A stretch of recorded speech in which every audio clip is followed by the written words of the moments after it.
Nostradamus foi um dos homens mais enigmáticos e interessantes da história. Uma coisa que você precisa entender sobre as profecias é que esse é um material que poderia custar a vida de Nostradamus, e cabe a nós usá-lo sabiamente. Como ele faz essas coisas? Ele deve estar trabalhando com o diabo, desde o caos sangrento da Revolução Francesa até a ardente destruição de Londres. E as devastadoras explosões das bombas atômicas que puseram fim à Segunda Guerra Mundial. Esses tempos da história foram previstos séculos antes de acontecerem. Agora, surgiu outra profecia centenária do enigmático Nostradamus, provocando medo e curiosidade. O que a vidente previu para a família real? As palavras dele podem realmente prever o futuro.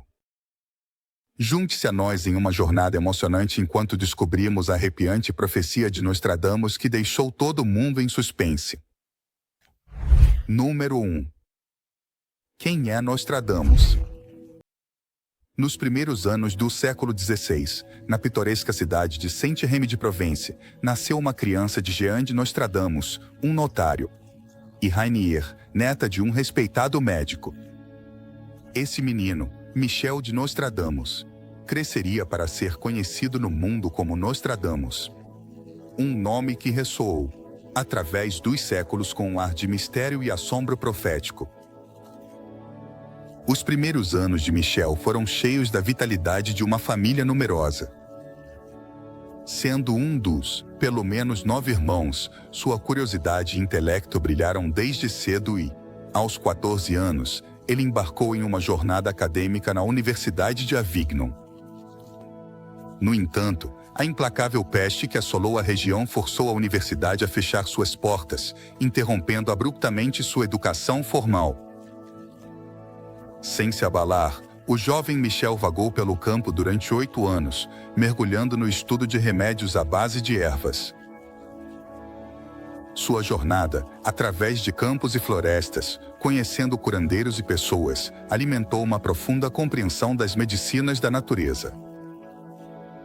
Esse conhecimento seria de grande utilidade para ele. Quando mais tarde ele se matriculou na Universidade de Montpellier em 1529, com o objetivo de obter um doutorado em medicina. O destino, no entanto, tinha outros planos. O passado de Michel como boticário, uma profissão mal vista pela universidade, voltou para assombrá-lo. O procurador estudantil. Número 2. Guilherme, conde. Ele foi expulso por considerar que seus antecedentes eram incompatíveis com os padrões da instituição. No entanto, a determinação de Michel permaneceu inabalável. Ele continuou exercendo como boticário, ganhando reputação por seus remédios inovadores. Entre elas estava sua famosa pílula de rosas, que se acreditava oferecer proteção contra a temida peste, que uma vez havia interrompido seus estudos. Buscando consolo e estabilidade, Nostradamus finalmente se estabeleceu em Salon de Provence. Foi aqui que ele se casou com Anne Ponsard, uma viúva rica. A união deles trouxe um novo capítulo de felicidade ao dar as boas-vindas ao mundo a 6 crianças, 3 filhas e 3 filhos. Nostradamus parecia ter tudo. Ele e Anne tiveram a sorte de possuir uma parte do Canal de Craponne, um projeto notável, criado por Adam de Craponne. Esse canal tinha como objetivo trazer água do rio Durance para irrigar as terras secas de Salon de Provence e o deserto próximo de La Croix. Com riqueza e uma família, Nostradamus tinha o que muitos desejavam naquela época. No entanto, apesar de sua aparente satisfação, ele sentia que faltava algo. O homem que viu o fim dos tempos. No meio de suas provas pessoais e esforços profissionais, Nostradamus continuou buscando seu propósito na vida. E depois de outra visita à Itália, uma mudança começou a agitar-se dentro dele. O mundo da medicina, que uma vez havia definido seu propósito, aos poucos foi dando lugar ao apelo do oculto. Abraçando as tendências populares da época, ele escreveu um almanaque para o ano de 1550. Foi nesta publicação que ele latiniza, pela primeira vez, seu nome para Nostradamus, um nome que em breve ecoaria na história. O sucesso do almanaque foi nada menos que surpreendente. Animado por esse triunfo, Nostradamus decidiu transformar isso em um esforço anual. Ao longo dos anos, esses almanaques acumularam uma impressionante coleção de pelo menos 6.338 profecias e 11 calendários anuais, cada um, começando em 1º de janeiro. Sua reputação, como nobre, disparou e figuras proeminentes de terras distantes buscaram seus horóscopos e conselhos psíquicos. Então, Nostradamus embarcou em seu projeto mais ambicioso. Até o momento, um livro de 1000 quartetos. Escritas principalmente em francês, essas quartetos, cheias de enigmáticas profecias sem data, se tornariam sua obra mais famosa. Consciente do potencial de oposição religiosa, ele escondeu habilidosamente seus significados, utilizando uma combinação de sintaxe virgiliana, trocadilhos e uma mistura de idiomas, incluindo grego, italiano, latim e provençal. Número 3. Os versos misteriosos provocaram um espectro de opiniões. Alguns o chamaram de servidor do mal, fraude, ou até mesmo louco. No entanto, entre a elite ele encontrou muitos seguidores. Uma de suas mais fervorosas admiradoras foi Catarina de Médici, esposa do rei Henrique II da França. Era o ano de 1555, quando Catarina encontrou pela primeira vez seus almanaques, que continham indícios crípticos de ameaças à família real. Intrigada e talvez inquieta, convocou Nostradamus para Paris. A viagem o deixou inquieto. Temia que pudesse enfrentar a execução. No entanto, sua audiência com a rainha marcou um ponto de virada. Buscou explicações para suas sinistras previsões e pediu horóscopos para seus filhos. Longe de enfrentar o machado, o relacionamento de Nostradamus com a família real floresceu. A rainha Catarina nomeou conselheiro e médico ordinário de seu filho, o jovem rei Carlos IX da França. Apesar de seu favor real, a vida de Nostradamus não foi isenta de perigos. Alguns relatos sugerem que ele temia a perseguição da Inquisição por heresia, mas suas práticas em profecia e astrologia geralmente não atraíam tais acusações. Somente quando ele se aventurou na magia, arriscou-se a cruzar linhas perigosas. Em 1566, Nostradamus estava nos últimos suspiros de uma longa batalha contra a gota, uma doença que o atormentou por anos e que tornava até os movimentos mais simples uma prova dolorosa. Sua saúde se deteriorou ainda mais, até se tornar um edema, deixando-o cada vez mais debilitado. Na tarde de 1º de julho, Nostradamus, sentindo a proximidade iminente de sua morte, confiou a seu secretário Jean de Chavigny, dizendo: "Você não me encontrará vivo ao amanhecer." Fiel às suas palavras, na manhã seguinte ele foi encontrado sem vida, jogado no chão ao lado de sua cama e de um banco, exatamente como previu sua própria morte. Ao longo dos séculos, as profecias de Nostradamus fascinaram e desconcertaram tanto eruditos quanto entusiastas. Embora seus versos crípticos costumem estar abertos a interpretações, muitas de suas previsões foram surpreendentemente precisas.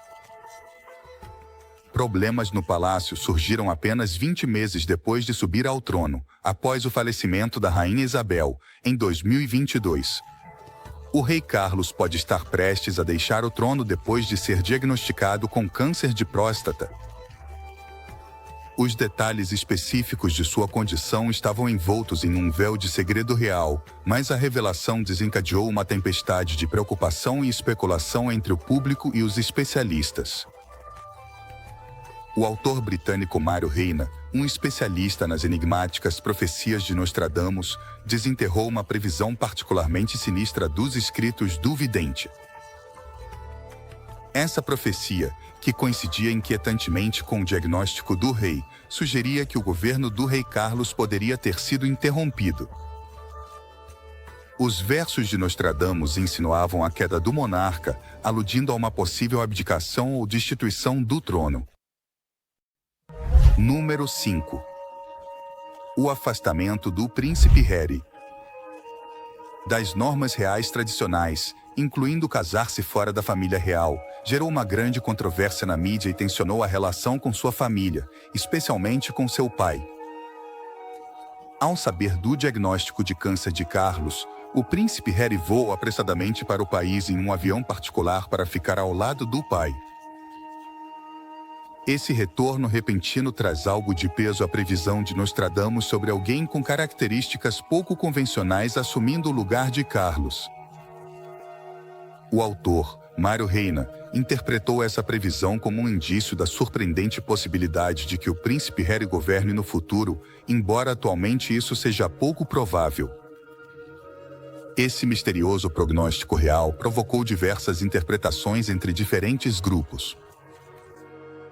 A maioria dos historiadores acredita que, embora a abdicação de Carlos possa acontecer, a ideia de que o príncipe Harry se torne rei parece improvável. Dado que o príncipe William, que foi preparado para o trono britânico toda a sua vida, é o próximo na fila. Outra facção especula que a possível ascensão do príncipe Harry está ligada à destituição forçada do rei do trono, o que sugere que os distúrbios civis no país poderiam levar o rei Carlos a renunciar bem antes do esperado, abrindo caminho para a coroação de Harry em vez de William. Se a previsão de Nostradamus sobre a ascensão do príncipe Harry ao trono se confirmar, isso marcaria uma reviravolta fascinante na história da família real. Mas ainda mais teólogos têm uma opinião diferente sobre o fim da família real. Alguns teólogos sugerem que Nostradamus poderia ter insinuado uma mudança no sistema governamental do Reino Unido. As raízes da família real britânica remontam ao século X, quando os reinos da Inglaterra e da Escócia se fundiram a partir de reinos anglo-saxões menores e escoceses do início da Idade Média. Desde então, o sistema monárquico se estabeleceu firmemente e remonta a séculos atrás. No entanto, surgiu a especulação de que a previsão de Nostradamus poderia indicar uma mudança no sistema governante. A frase que alguém sem a marca de um rei deveria assumir o governo poderia implicar alguém de fora da família real. Ponha fim ao seu governo no país. Se tal evento ocorresse, o reinado do rei Carlos sinalizaria o fim do sistema monárquico e do governo da família real sobre o país. Depois disso, um governo completamente democrático poderia ocupar seu lugar. Apesar de enfrentar inúmeros desafios nos últimos anos, a maioria dos especialistas descarta a possibilidade de uma reforma governamental completa no país. Eles argumentam que, embora Nostradamus possa ter previsto a destituição do rei Carlos da realeza, suas profecias não necessariamente sugerem uma mudança sistemática de governo no Reino Unido. Isso se deve em parte ao fato de que os monarcas atuais exercem um poder e influências significativas, sem uma oposição substancial capaz de expulsá-los do governo. No entanto, ainda é incerto se poderá surgir oposição no futuro.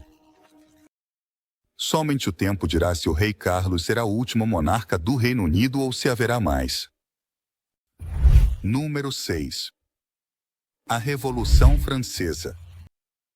Falando sobre a perda de poder da família real, o vidente previu a queda da família real francesa. Em suas palavras, ele disse que do povo escravizado se levantarão cantos, cânticos e reivindicações, enquanto príncipes e senhores permanecem cativos nas prisões. Essas serão então recebidas como orações divinas por idiotas, sem cabeça. Podemos pensar na população escravizada como o terceiro poder, o povo comum da França. que na sua maioria vivia em uma pobreza terrível e enfrentava muitos tratamentos injustos. De 1789 até o final da década de 1790, houve muita agitação social e política na França do século XVIII. Durante esse tempo, os cidadãos franceses se levantaram furiosos contra um sistema que não reconhecia a extensão de seu sofrimento antes que a Revolução começasse. Os camponeses, então classificados como servos e atados a uma espada, a certa servidão, enfrentam altos impostos e duras obrigações impostas pelos proprietários de terras aristocráticos. O rei Luís XIV e sua mimada rainha, Madame Déficit, tentaram aliviar o fardo financeiro do povo francês. De certa forma, mudando algumas leis para beneficiar os camponeses e até organizando cenas públicas no Palácio de Versalhes. No entanto, a monarquia não foi cega para as lutas do povo. Eram extremamente míopes, cansados de seus próprios privilégios e incapazes de lidar com os principais problemas de seus súditos. Independentemente de quão gentis tentassem ser o rei e a rainha, a conclusão era que a França não conseguia se alimentar nem pagar sua dívida iminente. Essa falta de consciência levou à sua queda. Embora a desconexão entre o luxuoso estilo de vida palaciano e a desesperação do plebeu agora seja considerada uma razão-chave para a Revolução Francesa, também levou Maria Antonieta e o rei Luís XIV, junto com outros, a perder suas bem cuidadas cabeças. Número 7. O rei Luís XIV era um homem com visão de futuro, entusiasmado com a ilustração e disposto a abraçar a mudança liberal. Como resultado, apoiou a rebelião na América, onde os colonos lutavam contra seus governantes britânicos. Enviou soldados, barco e abundantes suprimentos para ajudar na luta pela libertação. Apesar das boas intenções do rei, esse apoio enfraqueceu a França política e economicamente, duas coisas que a nobreza francesa não estava disposta a pagar com impostos mais altos. Em uma reviravolta irônica, o rei Luís ajudou os americanos a derrubar seu distante rei britânico, acumulando uma enorme dívida no processo. Depois de frustrar os parlamentares que buscavam uma mudança significativa, o rei Luís finalmente, ele permitiu que a nova Assembleia Nacional redigisse uma constituição para ajudar a todos na sociedade francesa, sem sobrecarregar nenhuma classe específica. Mas, embora o rei parecesse estar de acordo, ele armou secretamente seu palácio. Em resposta, a Assembleia criou uma Guarda Nacional para a autodefesa. O rei havia unido o povo sob a Assembleia Nacional, mas não conseguiu arrecadar dinheiro dos impostos dos ricos. Não conseguiu organizar seu parlamento e não conseguiu controlar o poder da Guarda Nacional. Em 1789, o povo francês decidiu que já estava farto do governo aristocrático. Depois que uma multidão enfurecida tirou à força o rei e a rainha de Versalhes e os colocou sob vigilância rigorosa. No Palácio das Tulherias, as coisas pioraram. Uma fuga fracassada provocou um maior escrutínio por parte de pessoas que acreditavam que a família real não se importava com o bem-estar delas. Quando o rei se negou a renunciar, a Assembleia Nacional, agora chamada de Convenção Nacional, declarou a monarquia ilegal. Na França recém-libertada, o rei e a rainha perderam seus títulos e logo suas cabeças. O terceiro poder se rebelou e tomou de assalto a Bastilha, uma fortaleza em Paris, usada como prisão. Número 8. A queda da Bastilha simbolizou o abuso de poder da monarquia e marcou o auge da Revolução Francesa. Os camponeses decididos rapidamente tomaram o controle de Paris e impuseram suas demandas, capturando a realeza. A parte sem cabeça da profecia se refere à guilhotina. Embora a Revolução Francesa finalmente não tenha alcançado seus objetivos e muitas vezes tenha se tornado um banho de sangue caótico, a rebelião em si ainda é considerada um dos pontos de virada mais importantes na formação do mundo moderno. Ao longo da história, as pessoas têm lutado com questões de classe e privilégios. Frustrados e irritados pelas más políticas econômicas da época, os cidadãos franceses finalmente se encarregaram de desmantelar esse sistema opressivo. Imaginavam uma nova paisagem nacional para si mesmos, onde instituições centenárias como o sistema feudal e a monarquia absoluta poderiam ser substituídas por outras mais justas e sustentáveis. As profecias de Nostradamus sobre a morte de Henrique II tinham uma conexão significativa com as famílias reais de sua época. Em seu livro de profecias, ele decifrou que um leão jovem derrotaria um leão velho em uma batalha em um campo de guerra. Em combate singular, essa previsão, que pareceu se tornar realidade, melhorou enormemente sua reputação. No verão de 1559, o rei da França celebrou grandes casamentos para sua filha e sua irmã, e para comemorar, foi realizado um grande torneio.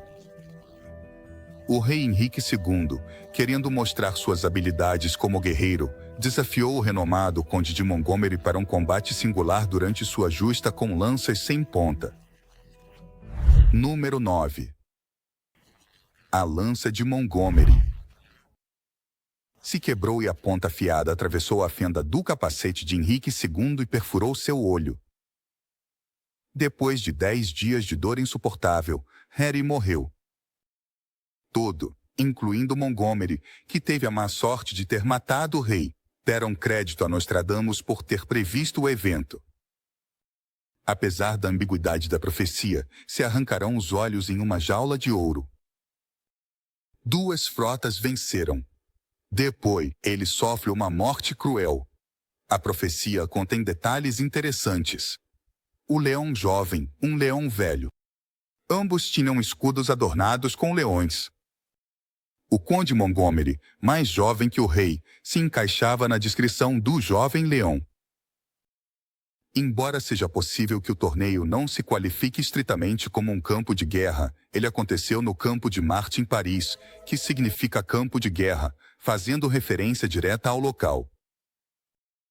O mais importante é que a rainha acreditava que Nostradamus havia previsto o destino de seu marido, com mais precisão do que qualquer um dos 30 astrólogos de Paris. O que o tornava seu favorito. A ascensão de Napoleão ao poder.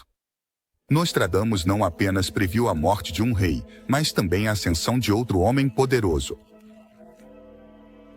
Em sua obra, As Profecias, ele escreveu versos crípticos que parecem prever acontecimentos importantes, incluindo um que diz Carpaunai, Loron, mais fogo que sangue. Nadando em elogios, o grande homem se apressa em direção à confluência. Proibirá a entrada de pegas. Pampon e Durance os trancarão. Inicialmente, pensou-se que Pau, Ney e Lauren eram referências diretas a 3 cidades da França. No entanto, Nostradamus era conhecido por seu uso de anagramas e jogos de palavras. Reorganizar as letras dessas cidades soletra Napoleão, Roy, que se parece com Napoleão, o rei em francês. A frase, mais fogo que sangue, foi interpretada como uma referência aos humildes comércios de Napoleão, sugerindo que sua ascensão ao poder seria marcada por uma ambição ardente, mais do que por uma linhagem nobre. Em 1799, Napoleão Bonaparte assumiu o controle da França por meio de uma série de manobras políticas. A França se viu envolvida em conflitos com várias nações, incluindo a Grã-Bretanha, Rússia, a Áustria e outras. Apesar de reveses como a perda de sua frota na Batalha do Nilo, Napoleão conseguiu estabelecer sua influência no Egito, interrompendo as rotas comerciais britânicas e expandindo seu próprio poder. Enquanto isso, o descontentamento crescia dentro da França, quando o Diretório, o governo em exercício enfrentou críticas por sua ineficácia e pela terrível situação econômica do país. Ao ver uma oportunidade, Napoleão voltou para a França em meio à agitação política e forjou alianças com figuras-chave como Emmanuel Joseph Sieyès, um destacado pensador político, e outras pessoas que compartilhavam seu desejo de mudança.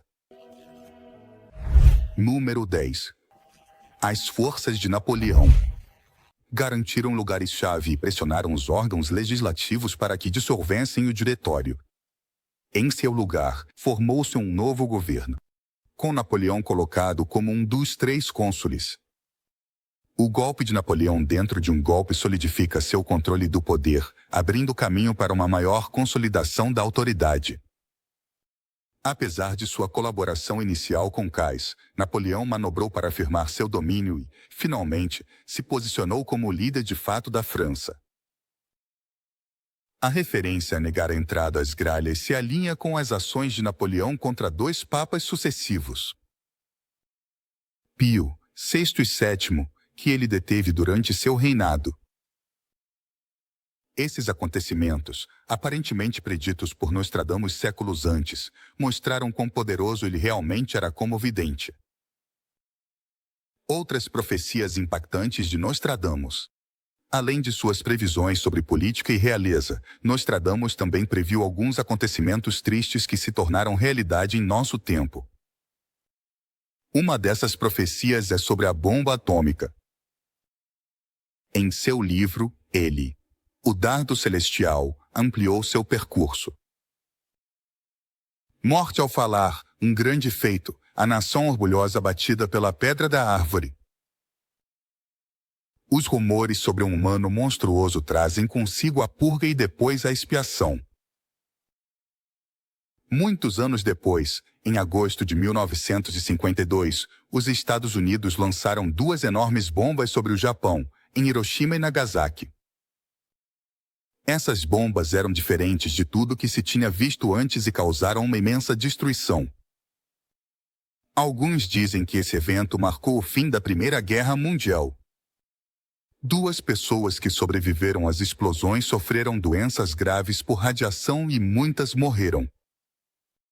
A menção de Nostradamus a uma pedra na árvore poderia descrever a forma da enorme nuvem que se elevou sobre as cidades depois que as bombas explodiram. Também poderia significar algo como uma bomba, que é como uma pedra que aparece inesperadamente, onde não deveria, no céu ou perto das árvores.